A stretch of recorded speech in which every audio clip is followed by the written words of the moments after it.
Let's take a look at the Vault pet food storage container. So I use this to store feed for my chickens outdoors next to their chicken shed. You can see it's this huge, super strong container.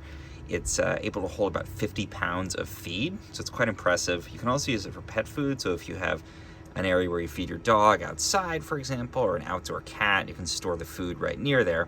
And again, super strong, but then also it's got this lid that's really attaches very securely, and you can see it here. I'll take it off, but protects against ants like this little guy trying to get in, and other kinds of creatures. So we just twirl this off. You can see we've got our feed inside there. Keeps it nice and dry on the inside, and again, protected from wildlife.